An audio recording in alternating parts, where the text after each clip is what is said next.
Personal notice. Danger's my stock and trade. If the job's too tough for you to handle, you got a job for me, George Valentine. Write full details.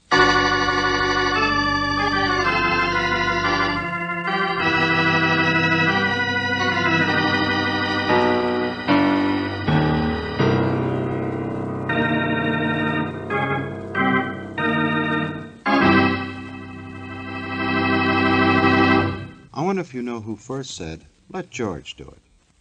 Now, if your name happens to be George, don't say my wife, because you'll be wrong. No, it was all started back in the 15th century by a fellow named Louis XII, who must have been a pretty stale character, because unlike his grandson, Louis XIV, he didn't have any furniture named after him. You see, back in those days, it wasn't considered fashionable for a king to go around stabbing people in the back. So as a result, when some peasant got out of line, he called in George, a fellow with a sharp knife and no scruples. Now, I don't mean to say that George Valentine employs the same tactics, but if you hire him to do a job, he expects you to look the other way if someone starts to bleed. All of which brings us up to the moment whereby George is about to get himself hired by a group of evil politicians. If you'll shut the door, we can put the plot on to boil. Boys are a little noisy. Guess the luncheon's broke up. Civic League. Just a lot of talk. None of them will ever do anything, but the three of us, always away, isn't it? I don't know. You've only written one sentence. Shut up, Vic. And Summer Spring. Perhaps you visited the hotel here yourself, Mr. Valentine, but at least it's a sure thing you've seen the outrageous charges the federal grand jury and city newspapers have been making about us. Now, wait a minute, Nielsen. I'm still not so sure this is the right way to go at this. Here, the mayor speaks. Well, now, Vic, you're a lawyer. Would you hire a man you'd never seen to investigate your own backyard? Now, there's a man I know, a fine detective, who would be only too glad to come down here. Fine detective like that police force of yours, I suppose. Can't see what's under their own noses. Well, I'm the responsible one, and it seems to me that Emmett I should Wall, his back's to the wall, and his head is all full of surmises. Now, see You've here, got Vic, to stop being cautious sometime, Emmett. In my bank, I make decisions, and I make them fast. Yes, but I agree with Nielsen, Emmett. If we don't get an outside investigator quick, the grand jury will do it. I say let's us find out first. Clean up our own town. Objections overruled. Now we're getting someplace. Mr. Valentine, I'm enclosing railroad tickets. A public-spirited group, of which I am the head. Three of us. Don't we sound fancy, though? Expects your immediate presence. It has been alleged that Summer Springs is being used as the center of payoffs for the big city collection rackets. That our fair town has a jackal in its midst. And it's your job to find him. There. I do it? That's all right. Now we'll get some action. I'll mail this right now. Only, see here, both of you. Nobody knows about this but the three of us. Remember, nobody else knows about Valentine.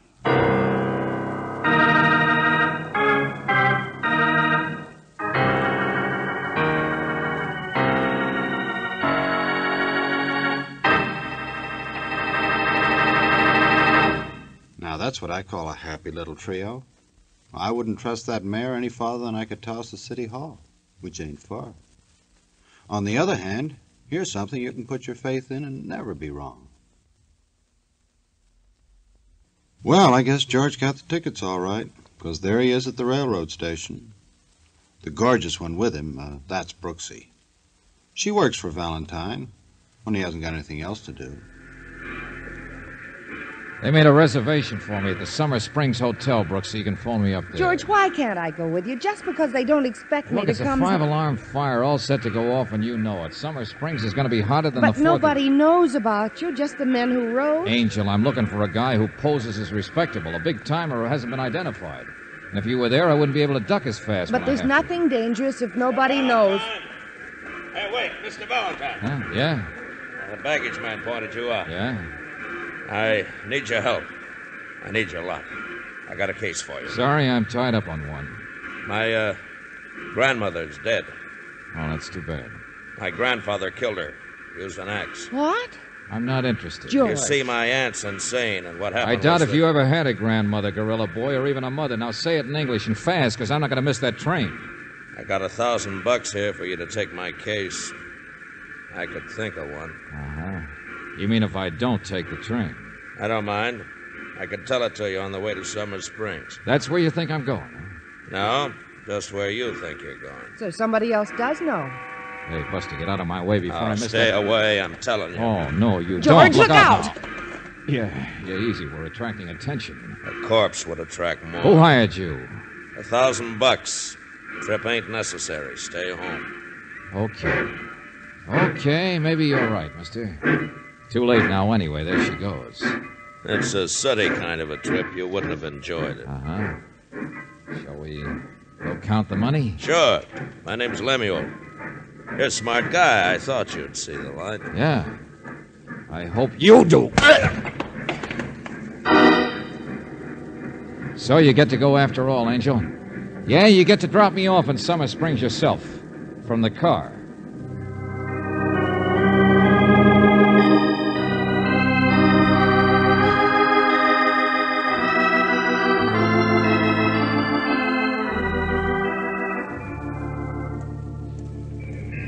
Not much of a hotel, is it? For a fancy town like this, no more potted palms than usual. Do I get to come in with you? Sure.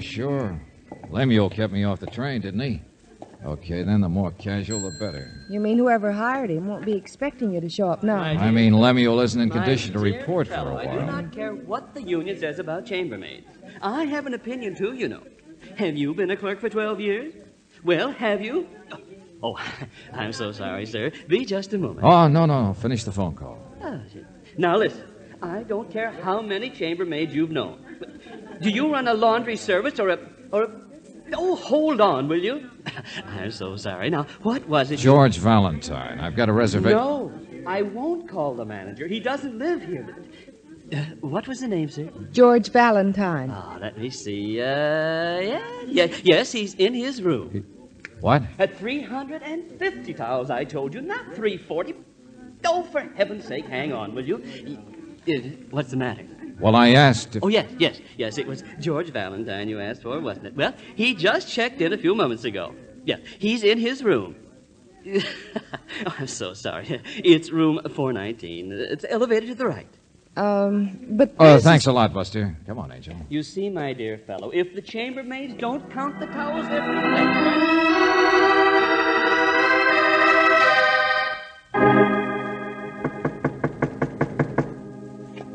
But who is it, George? If somebody took your room... I don't know, Brooksy. Looks like they're still one step ahead of us, whoever they are. It's essential Lemuel couldn't have revived in time. Well, whoever the impersonator is in there, he doesn't seem to answer very fast. Come on. Yeah, sure. Of course he's dead. They shut that door. There's no gun. I don't see Shut a the gun. door, will you? He's shot, all right. George, he's about your same build. Huh? Around the same age. Yeah. There's a briefcase over here under the bed. It's a sample case, isn't it? The kind salesmen carry? Neckties. Nothing but neckties. Look, George, there's a key on the floor next to it. Here, let me see.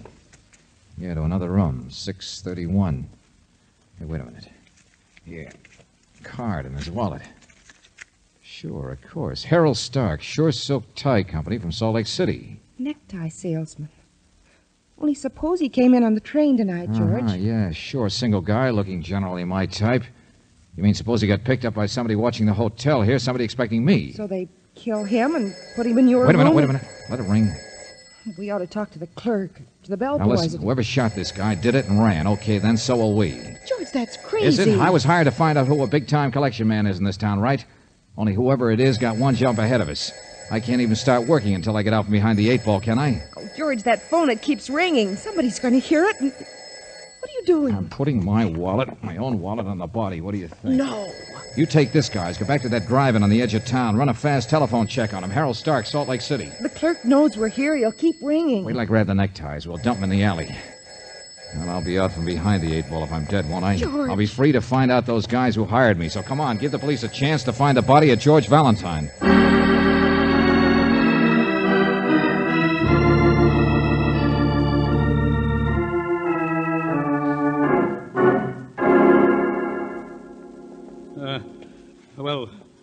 Yes, come in, Mr. Valentine, I told you. Your name is Nielsen, isn't it? You sent for me, didn't you? Yes. Yes, of course. Well, don't look like a ghost, like you're scared. What do you want with me? What's that? Why do you keep your hand in your pocket? Because I want a cigarette. Look, see? Now all I want is a little talk, Mr. Nielsen. With you and Mr. Vickery and Emmett Wall, the mayor. You know all of our names. Well, sure, of course. Here's the letter you wrote me. Oh, hey, I'm beginning to get this. Have you just had a phone call or something? Yes, I have, as a matter of fact, from Vickery. He happened to be at police court. For once, they work fast in this town. A patrolman has reported the murder of George Valentine. Okay, sit down. I'll explain if you will. I have nothing to... Buster, I'll use your phone. Prove it to you. The police here in the city. I know you've never seen my face, but they can identify my voice for you. Here, let me have it. No. Hello? George? Oh, yeah. What'd you find out, Brooksy? I found out that you're crazy, absolutely crazy. What? Darling, I tried to contact those people in Salt Lake, but I can't. I mean, I got the company all right, but nothing about Harold Stark. Why not? They've never even heard of him. Nobody by that name has ever sold neckties. Don't you see what you've done? Throw away that wallet, George. The man who was killed was a phony. You can't be somebody that doesn't exist.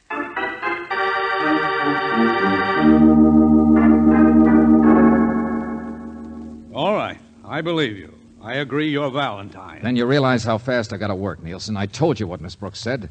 The body was a plant of some kind. This thing gets deeper every minute. And you haven't even started your investigation. Whoever the man is I'm after is calling the shots in advance. And you claimed only 3 of you knew about me. Yes, I understand. You think it's one of us. But I'm afraid it doesn't make much difference if I do help you now. What do you mean by that? Well, Mr. Valentine, I'm not a cowardly man, but I'll admit, when you knocked on the door... Yeah, sure, you were scared to death. But what's that got to do with... Valentine, I don't think you realize yet just how far behind that 8-ball you are. That same patrolman who found the body also saw a man and woman throw away a briefcase in an alley. Huh? You and Miss Brooks. There was identification with the neckties.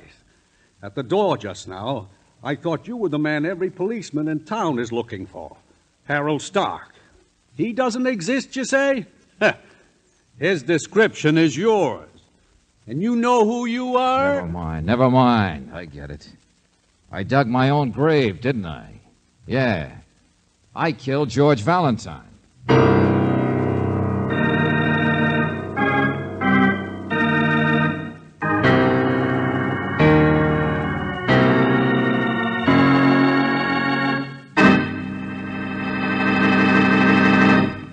Well, this should prove something, but nothing's impossible. Who else do you know can bump themselves off and live to tell you how it felt? I think George is wasting his talents in Summer Springs. This boy should be in Washington. They could use him, just like you should hear this.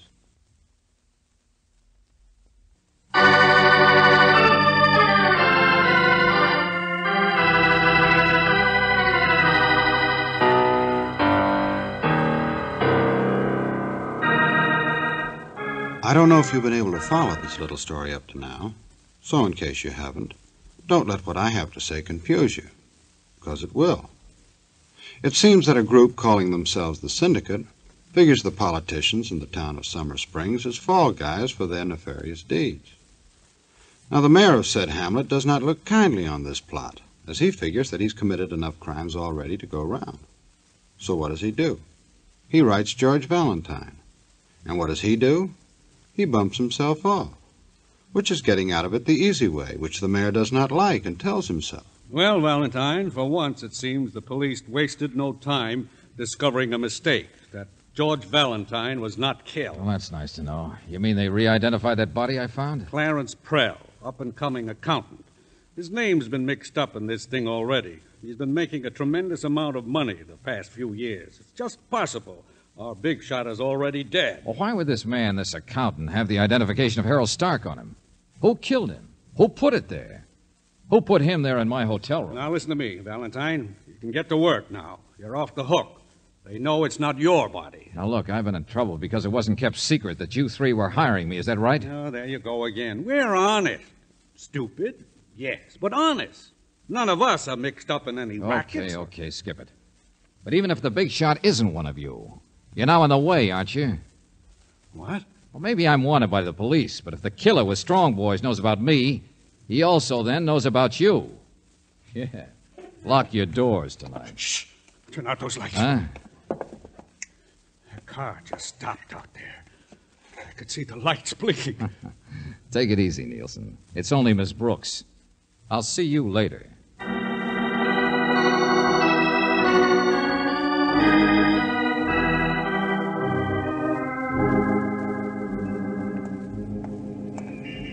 Oh, George, sometimes I think you're the 8 ball. Angel, the heat's on the big shot, whoever he is, a lot more than it's on me. Come on, we're going in here. The drugstore? Yeah. Got a nickel in your purse? Yeah. Why don't you go straight to the mayor himself? Brooksy, I need a little more time to work alone. You're going to give it to me. What? The mayor's got his own ideas. I've got mine. But if I don't work fast, a lot of people are liable to get hurt. Hello, operator. I want a policeman. This Mr. Rex will do anything to cover his tracks before a full investigation. George, what on earth are you doing? Hey, police, look. I just heard that thing on the radio. I mean that description of that guy and that girl, that Harold Stark with the girl who was dressed... Well, slow down. How can I? I just seen her, the girl, having a soda. Hey, what's her name here? Oh, yeah, Kleshimer's drugstore. She's wearing a brown coat. Hey, you better come and get her quick. George Valentine, of all the dirty tricks. At least you won't get hurt, Angel. Tell him to look for me any place but the Summer Springs Hotel, room 631. Now, you play 8 ball for a while.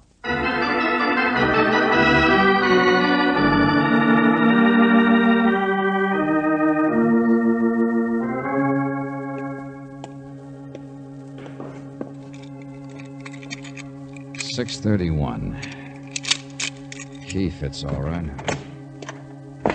Ouch! Where are the lights in this place? Oh, no. How long have you been dead, Baldy? Huh. Just about as long as the other guy, I guess, huh? Only what's your name? You the real Harold Stark? Are you the... Hey! Oh.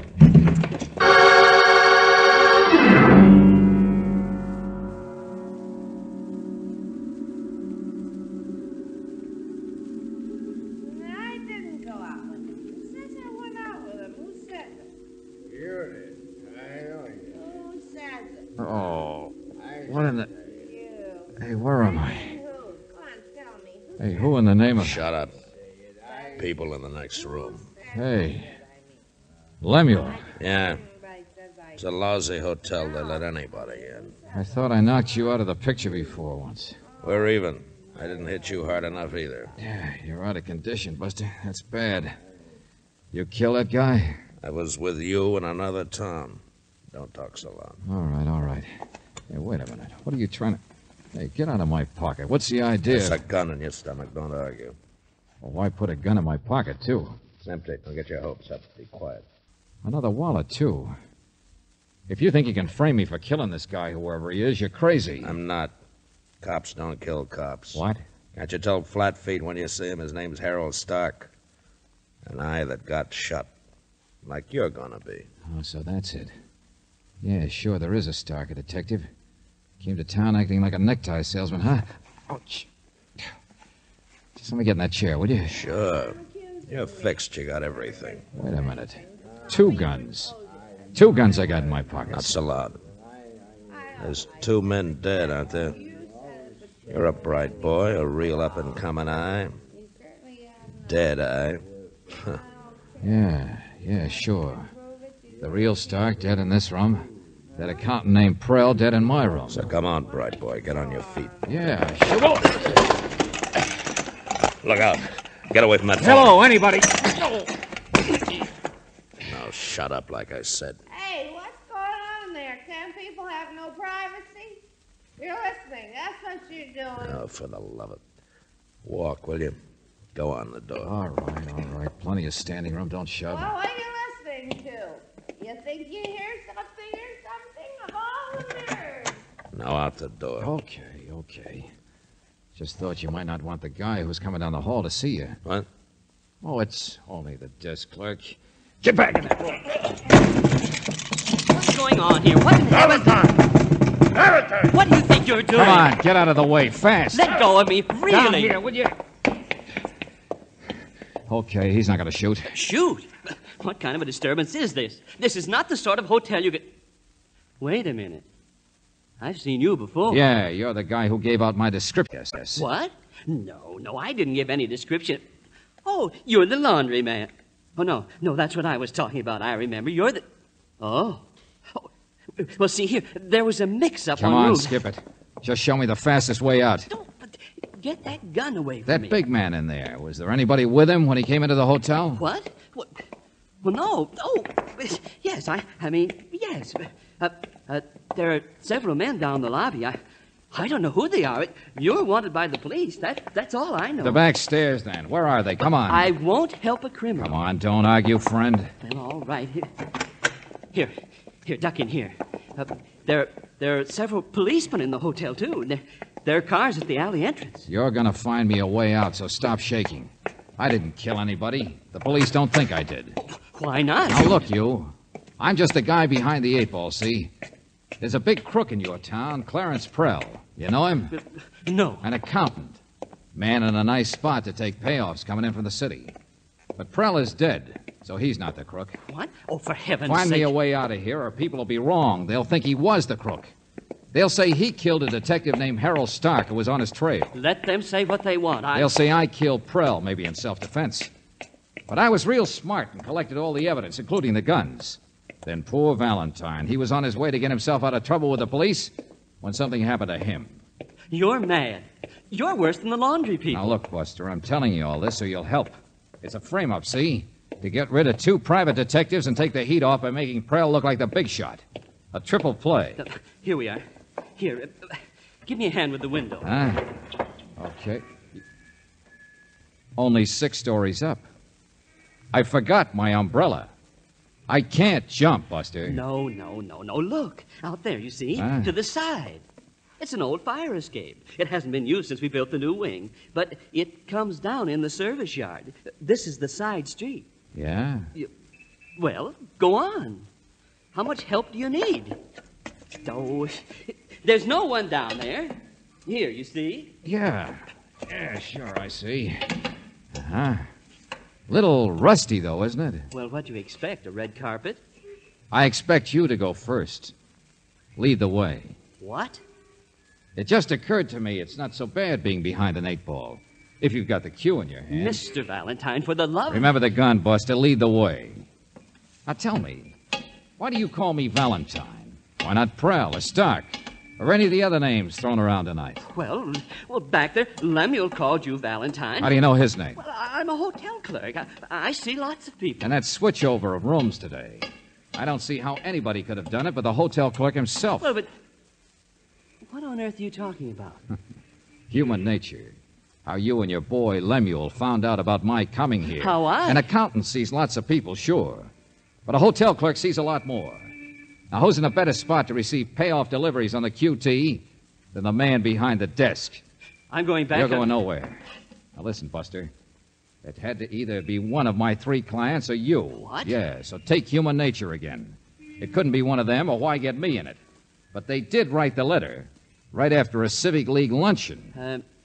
What do you mean, human nature? I mean how people mail letters in hotels. In a hotel, you just hand the letter to the clerk to mail, don't you? Get out of my way. way. No, you don't. I'm going back. What's the matter? Don't these rusty stairs go on down there? Do they just fall off in the dark someplace? That's you who's going to fall off in the dark. Not even afraid of the gun, are you? You already know it's not loaded. Just evidence to be found on the patsy. Look out. Don't. This is where you get racked up, 8-ball.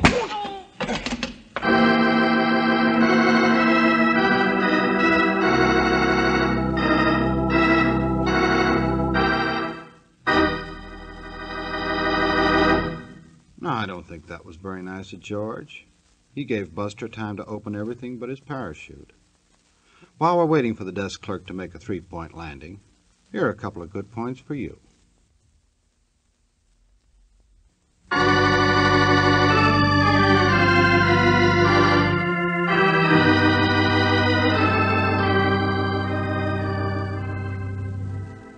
But, George, how did you get off that fire escape? It was rusty. You would have fallen through. That's why he led you out there. What he expected you to do was... Hey, slow down, will you? How'd you get out of jail, Angel? Oh, George, please, I want to understand. Oh, he was a guy, all right, the hotel clerk. Yeah, he kept the job so nobody'd ever guess, as well as because it was such a perfect spot for payoffs. He knew the heat was on when he heard I was coming, and Lemuel couldn't stop me. He had me all set for a double fancy frame. But that other detective. Well, the mayor said he wanted to handle things himself, didn't he? That he knew a man he wanted to hire? Harold Stark, posing as a necktie salesman. Yeah, and that accountant had been working with a clerk on the rackets, so he figured he'd make him fall guy. Strictly from desperation, Angel. But it all might have worked. You would have died accidentally, fallen and been killed, and that would have been the end of it. Mm-hmm. Only how on earth, after you knocked him out, how did you get him off the fire escape? How did you get out of jail? Well, you saw him. That big, good-looking policeman. So what? You said you didn't tell him anything. No. Well? He was very sweet. Well, I mean, after a while, there was no reason to hold me. In jail, I mean. Oh, why, Brooksy. And, well, why should I tell you if you won't tell me? Good night, Georgie.